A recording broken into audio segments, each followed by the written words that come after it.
Look at you. You didn't learn. He's all right. I got you on that one. Good evening, all. Welcome to Cross Politics. That was better. Pastor Toby, Chuck better. Knox. That was better. I'm the Waterboy. It's good to be with you. He did better. Every evening, Monday through Friday, 6 p.m. Pacific Time, 9 p.m. Eastern Time. Day 2, and we're still here, baby. Yep. It's like 50 sunrises or whatever it is. 30 fell sunrises. I don't know how that works. 50 news shows. Yeah, well, it's something like 150. It's not going to stop, though. 550. That's The mission of Armored Republic is to honor Christ by equipping free men with tools of liberty necessary to preserve God-given.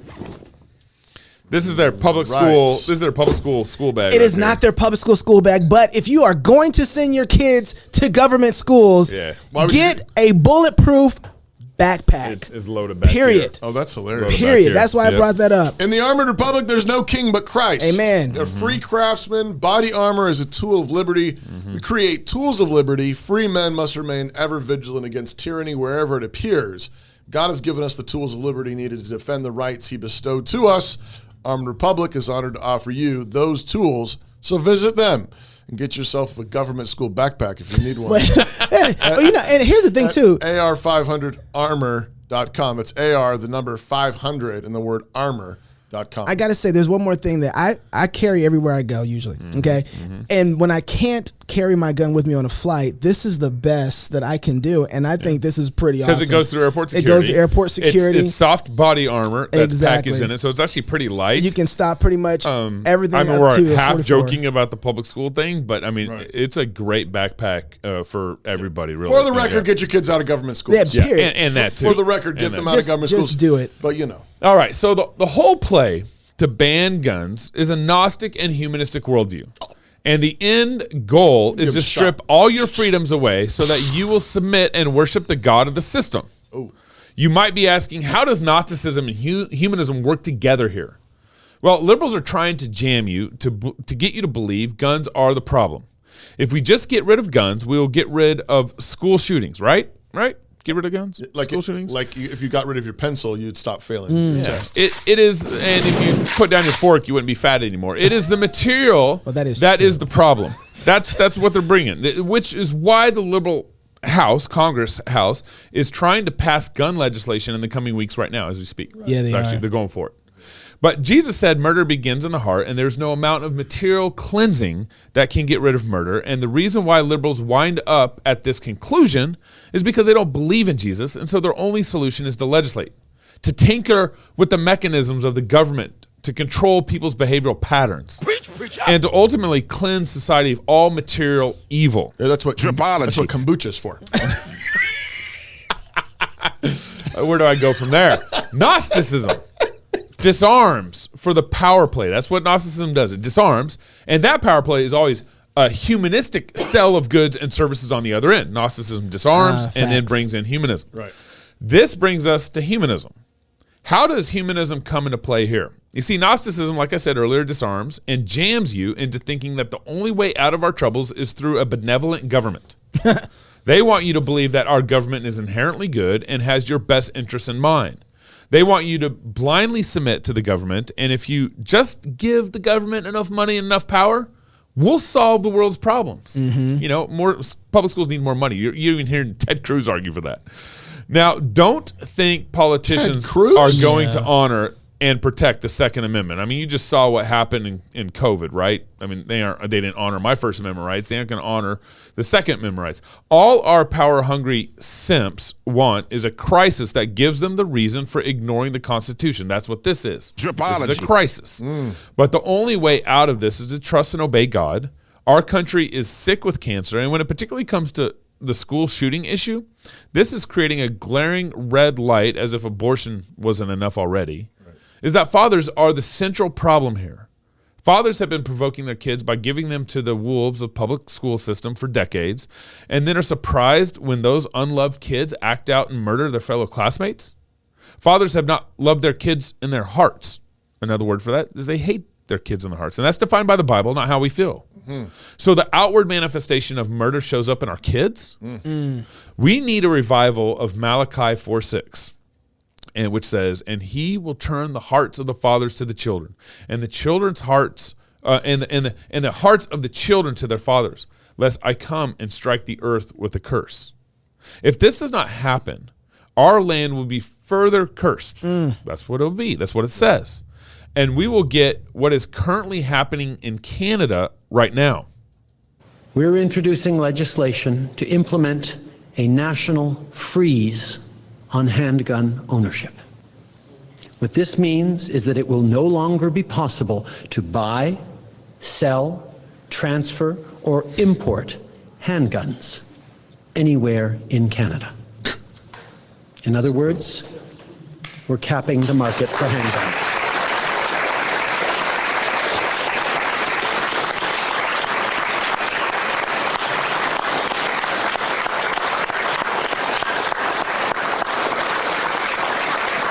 Really? As a further part of this new legislation, we're also fighting gun smuggling and trafficking by increasing maximum criminal penalties and providing more tools for law enforcement to investigate firearm crimes. And we'll require the permanent alteration of long gun magazines so they can never hold more than 5 rounds. These are actions that doctors, experts, and chiefs of police have been calling for years, and we're acting on their advice. I also want to thank the advocates, many of whom are here today, for your tireless effort. I thought he was actually going to finish with, and we're going to ban vaccines. I was wrong with that. But here's a good example of that Gnosticism and that humanism all packaged in one play. Right. Material bad, 5 rounds. You can't have 5 rounds in your sorry. mag. I just. You want to go to war because we could go to war. And Trudeau thinks I'm for he's real. the benevolent I'm for man. real. He's Well- the benevolent government and all this when they'll trample you with horses 2 months ago and then ban guns thinking that, hey, we know what's best for you. The government soldiers are not going to have more than 5 rounds, are they? Yo. Yeah. Oh. Well, that's why we have the Second Amendment. Oh. Which is barely holding It's up. barely holding up. Barely holding up. This is insane. Right. Like, all I can think about right now is if you think that, okay, if you're in Canada, I hope that you hear this and say, we got to get out of here. We have a tyrant and he's only going to get worse. I know. And his predecessor Yeah. might be 7 demons more than this guy. Right. We got to go. Well, look what he tweeted here. He said, we've banned 1,500 types of military-style assault rifles. The military, did they get to keep those assault rifles? Oh, yeah. Yeah. Yeah, and then we've introduced further legislation. I mean, this guy's got to go. So if you think that you'd have a border crisis problem on the South, if I was in Canada, I'd be skipping town like crazy. I wonder if they have any. I mean, I don't know enough about the form of government in Canada, but like, is there any pushback from provinces? Some billies? Yeah. I mean, like, could Yukon Territory be like, we're not obeying your gun ban? That's an interesting. Could Alberta? I thought Alberta was like the Texas of Canada. And they actually are. They actually basically voted their premier out. Sort of. He won by 51%, and then when he won, he's like, I quit. Where is that? I gotta find because it. he barely passed the snuff in the election the last couple of weeks. So he resigned. And so he resigned, and then he came back and said, okay, well, I'm actually not going to resign. Okay. So, but in other words, Alberta is at least starting to show a little bit of movement and being conservative. You need some kind of massive pushback against this You're not going to get it. Dictatorship. You're not going to get it. And here's why. Because they're all wearing masks. That's what but Pastor, that's facts. Yeah. Here's something else, though. Yeah. You are 150 years from fixing the problem. Maybe 60 years, you might actually get some trajectory to stop this. Right. But this starts, I'm not... Well, we beat this horse a lot, but we really need to beat it right now. Okay. This is an education problem. What are you holding there? I have in my hands the Harvard Classics. These are the 5-foot bookshelf of books. Yeah. I've had to get this set for a couple of reasons. The reason I'm calling this an education problem is because when people are educated about the past and they join the conversation that history has been having, they don't allow themselves to be held in tyrannical positions. But when the government controls the education. Well, and notice what he did. He referenced the gods of the system, experts, scientists, cops. Right. Yeah. Chiefs. What was the other word he used? I can't remember. But, he appealed to the authorities, the experts, the scientists, whatever. Because you don't know. And yeah, you guys saw the headlines this morning, right, about Mr. William Thomas, the dude in the girl swimsuit. Oh, yes. Yeah, scientists have guys, scientists. They agreed. They agree that, you know what? He has an advantage. A physical advantage. Who knew? Yeah. We needed scientists to tell us that. And now the New York Times is like, oh, well, this isn't actually an issue, guys. Yeah. Yeah. Knox, every time I come in here, there's I got more books. Listen, on the back. Pastor, I don't know. You're just gonna keep going up and just. Yes, I think I'm gonna go there because this is how stupid I am. Okay, and there's a lot of more stupidity. It's really at my house. distracting though, because I'm like, we can talk about the show, but you have Days of Vengeance by David Chilton. Don't you touch that one? And look what you got. Okay, the Space Trilogy. Yeah, I'm getting in it. You go in there. But this is something. So in this 5-foot book, so proud. Charles Elliott, who was I think you should play that American music. America. Yeah.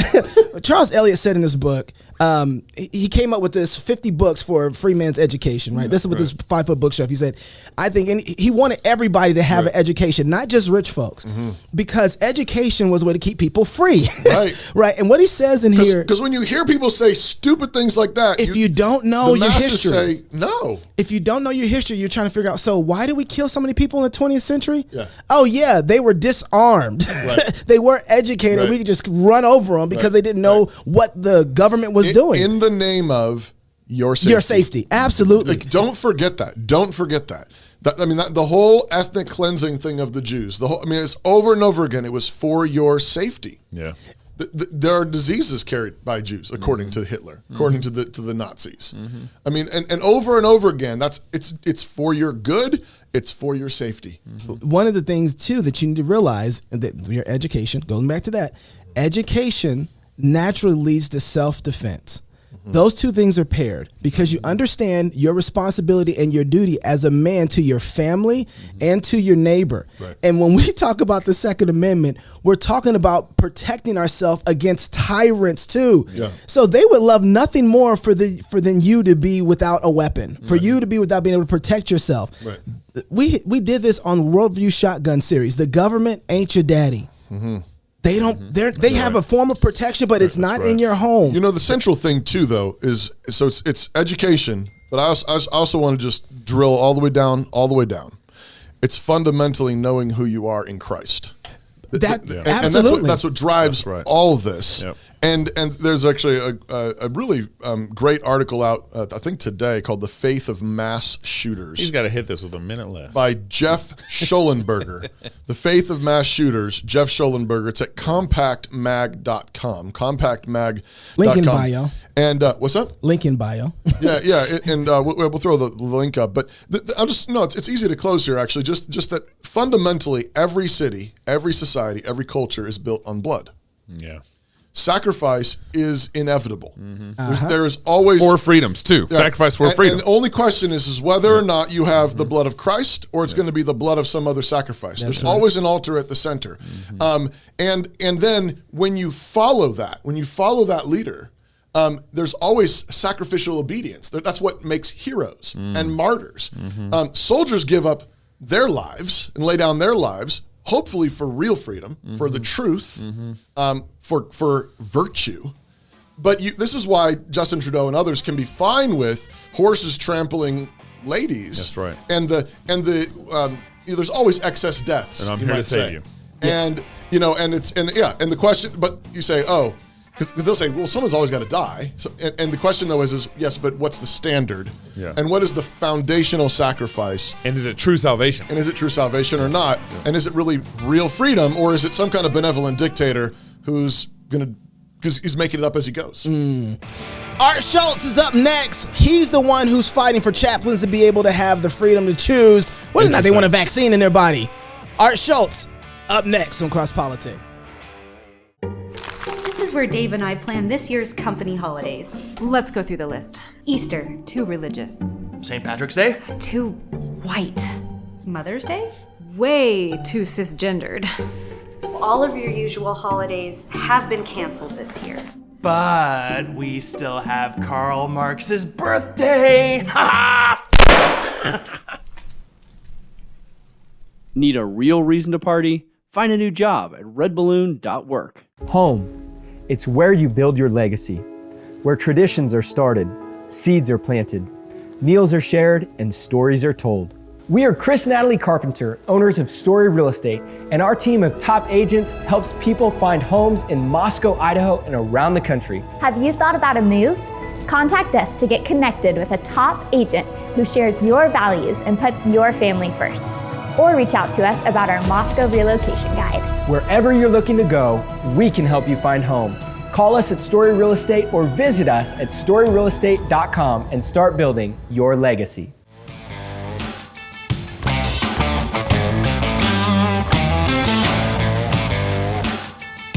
Still not used to this. It's okay. It's Welcome back to Cross Politic on the one and only Fight, Laugh, Feast Network. Hey, you know that we have a magazine, don't you? Yes. At this point, and they it's better. not even on the table. The Where's Fight, Laugh, Feast magazine is a quarterly issue that packs a punch like a 21-year Balvenie, no ice.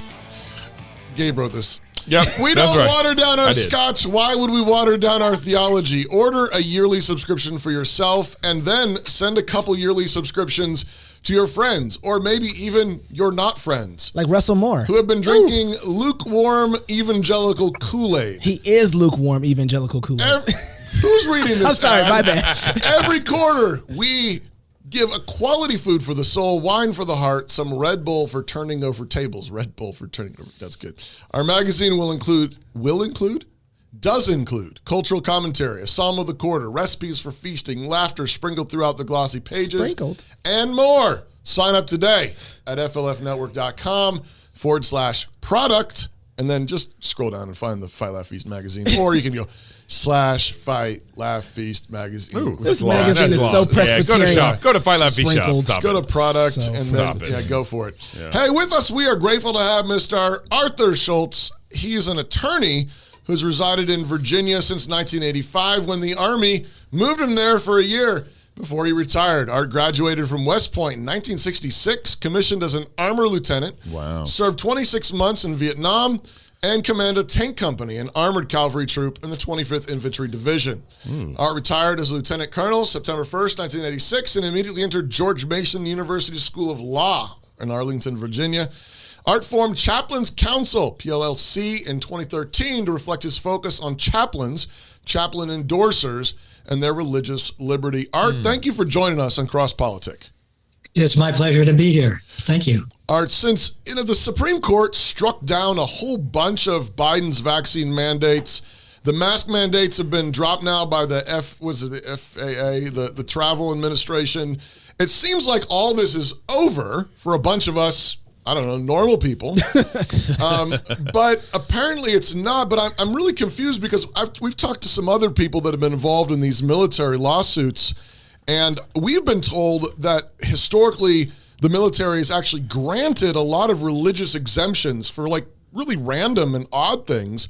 Why is this going on right now? Why are you involved in this lawsuit?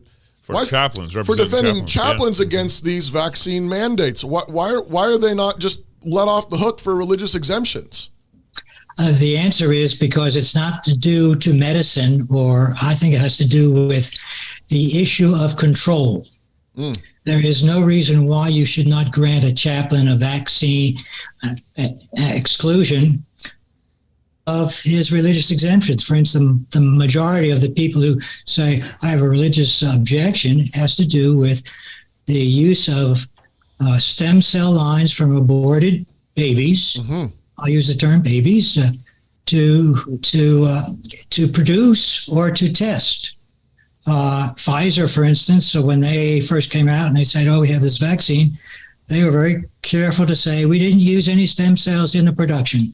Then, lo and behold, a whistleblower send some emails that show that they used them in the testing. And so that's a legitimate religious exemption. It should have been granted. It's not. And the reason has to do, I think we ought to ask the reason why not. As you know, I filed a lawsuit on behalf of 30 chaplains and a chaplain associate. One of the things we are bringing and challenging is there was a special protection for chaplains and for people, all military people, for their conscience in the 2013 and 2014 National Defense Authorization Acts.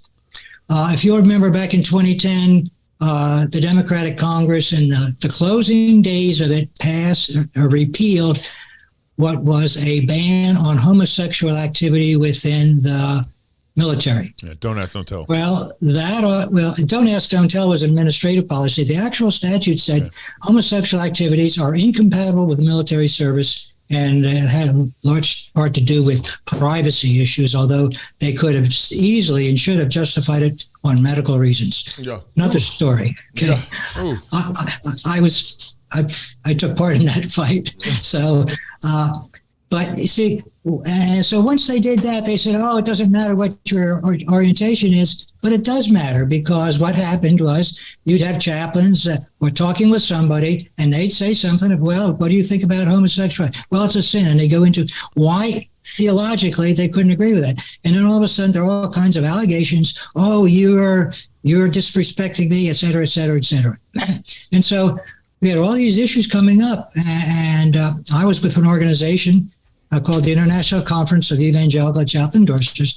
And so we started working with Congress to say we need some protection.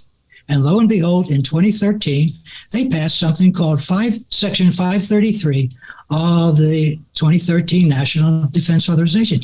And what it established is protection for not just chaplains, but for military personnel. And it said you are authorized to follow, your faith as led by, or your conscience as led by your faith. Yeah.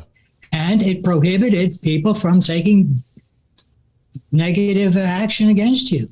There's a special chapter in there, Section B, that specifically had protection for chaplains. And said you cannot you can't take negative action against a chaplain if he's essentially following his conscience. And in Section C, it told the Department of Defense to publish regulations. Well, it was a slight modification in 2014 because there were some issues. They said, well, as long as you're not causing disruption and undermining good order and discipline, that was the only caveat that they put on it. So everything else stays the same. Help me with something. So you would think, now, let me say. Yeah, go ahead. Those regulations have not been published yet. Oh, wow. So in 2014, you're still having these issues. Congress has another set of hearings. I know because I watched them. I had a client who submitted comments on it describing the incidences. And so in 2016, once again, the Congress and the National Defense Authorization says, look, chaplains are important. They're really important because they allow people to satisfy not only their religious needs, but they also do other things like counseling, and they ought to be involved in suicide prevention, et cetera. So then comes 2018. The regulations still haven't been published. And so Congress once again says to the Department of Defense, we want you to establish instruction for chaplains, for the judge advocate generals, and for commanders. Now, every commander, every 3 or 4 years, you get a commander. So they have commander courses. And so, you're out doing something different. All of a sudden you become a commander. You need to know what the rules are in law and a whole bunch of other stuff. And so what happened, Congress said, put this in the commander's courses because they're the ones who, and specifically on religious liberty, to explain Section 533 and the Religious Freedom Restoration Act. And it says, we want you to develop a systemic policy so that, they want to put an end to all this hassle. Wow. That instruction has yet to be developed. Wow. Yet to be developed. So why do I say that? Because why would you not point out to people and say, look, you have a right of conscience? See, I'm asking the question, why? What else is behind there? And so the issue has to do with, if you really want a solidly motivated, military force, they need to know, because the majority of the people that are there have, maybe not Christians, but they certainly believe in faith. Yeah. And when the bullets and the shells start going, you need to know what happens if you don't make it. And so the chaplains play an important role here. And so now, why wouldn't you want your soldiers and your chaplains to know about this? Well, I think somebody ought to ask that question. So help me out with something. You said that this was about control, but when you sign up for the military, you don't control nothing. You don't control where you lay down. You don't control where you get up. You don't control when you sleep or where you sleep. So don't they already kind of have control? So what is it with the vaccine that makes them have more control? Because it seems like the military already has control of the person. Well, first off, we have something called the Bill of Rights, okay? And there's a famous case, actually, that essentially said the Bill of Rights was established to withdraw from the control of people very basic things. And so they become principles in which the courts are supposed to enforce, as like religion. They can't control you and tell you to go to church. Now, I went to West Point. We had to march to the chapel. A couple of years later, somebody said that can't be consistent with the Establishment Clause. So lo and behold, they no longer march to a chapel. You don't lose your rights, and the Supreme Court said on multiple occasions, when you put on the uniform, you don't lose those rights because you're protecting them. Mm-hmm. What kind of a system or a country would we be and say, well, we want you to give up your life for their rights, but you don't have the same ones? No. You have rights. See, now let's get to the issue of vaccine. The government will say, well, gee, we've always had vaccine, going back to the time of George Washington. Yep. And that is true. He wanted to. So what's different? Well, the vaccine that you and I had, where we got polio or mumps or smallpox or whatever it was, the vaccine gave you immunization, meaning you were protected from the disease you were being vaccinated against. We understand that, mm-hmm. Okay?